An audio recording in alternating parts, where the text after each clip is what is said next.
Sonder.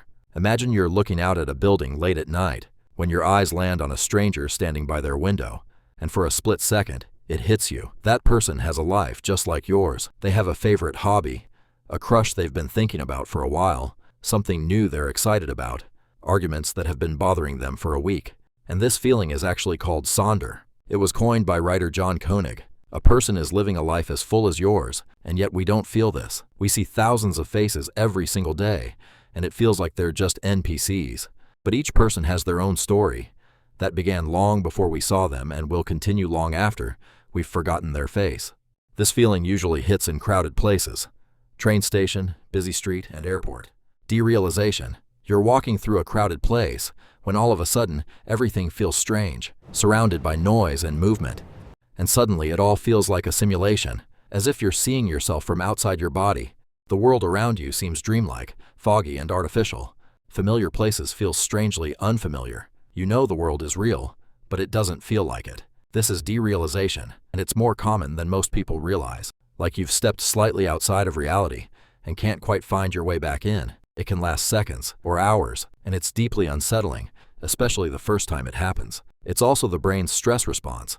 High anxiety, sleep deprivation, and trauma can trigger it. The strange part is most people who experience it describe the same thing. Knowing it isn't real doesn't make it go away. You can watch yourself panic about it and still feel removed from that panic. Vellichor. If you have ever explored an abandoned house, there's this feeling that arises when you come across the traces of past lives.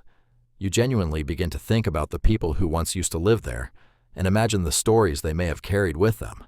Same kind of feeling arises when you visit an old, used bookstore. This bittersweet sense of connection to unknown lives is often associated with a term called Vellichor. It refers to the strange wistfulness and nostalgia evoked by old bookstores, the silent evidence of lives that briefly intersect with yours. A folded page, a sentence underlined years ago, or a note scribbled in the margins can make you pause and wonder who that person was. Those books once had an owner, and now they're here, waiting for someone new to pick them up. Same kind of feeling arises while reading an old diary, a letter written for someone else, a postcard, old photographs, or even a forgotten note tucked between pages. Limerence. The early stages of getting to know someone. This feeling often develops into obsession. You replay every conversation in your head. You're reading the same text countless numbers of times. This isn't just a crush. This is limerence. The term was coined by psychologist Dorothy Tenoff in 1979, and it describes an involuntary mental state, a kind of emotional hijacking where another person takes up total residence in your mind. The key word is involuntary.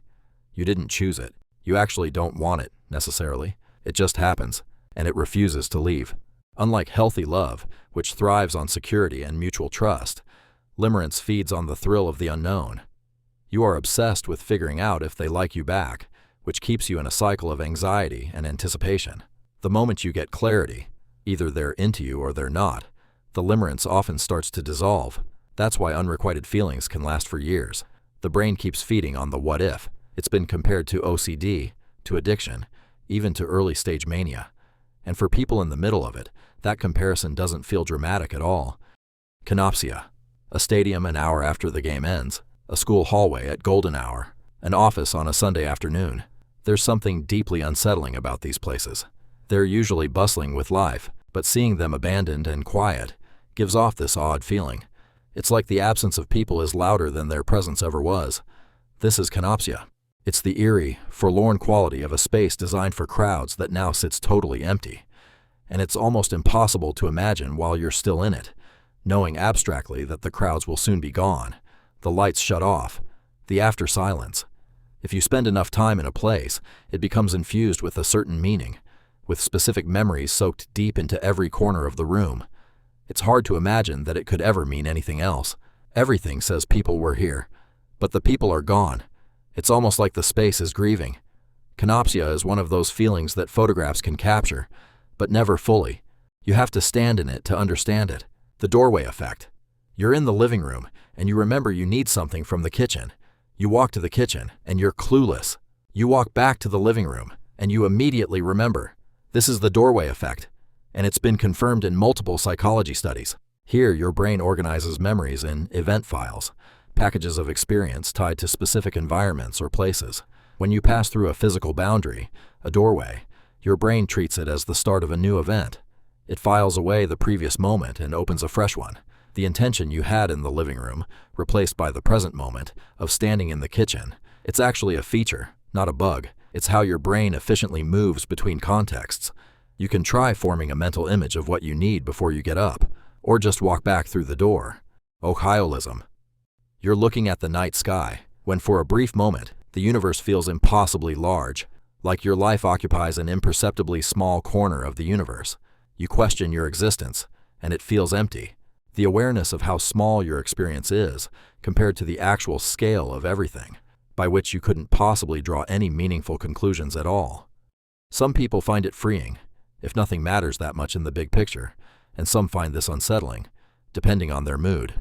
A similar idea is onism, the frustration of being stuck in just one body, in one place, at one time, while being aware that the world is vast and you can only ever experience a tiny fraction of it.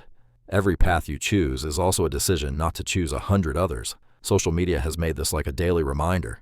You're constantly shown hundreds of lives, travels, careers, and experiences you're not living. Sleep paralysis. You're asleep. And then you wake up, or you think you do. You can see the room. You can see yourself sleeping. But your body is paralyzed, completely frozen. And then, sometimes, something is there, a shadow in the corner, a presence at the edge of the bed. Descriptions of sleep paralysis exist across cultures, and people have been terrified by it for thousands of years.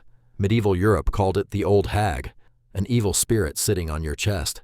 In Japanese folklore, it's kanashibari, being bound by demons. West African tradition describes it as a witch riding you. The actual thing is, during REM sleep, the deep dreaming stage, your brain essentially paralyzes your body, so you don't act out your dreams. But occasionally, you regain consciousness before your body catches up. You're half awake. But the paralysis is still active, and your brain, still half dreaming, starts generating hallucinations, which your conscious mind then perceives as real threats. If you liked this video, leave a thumbs up.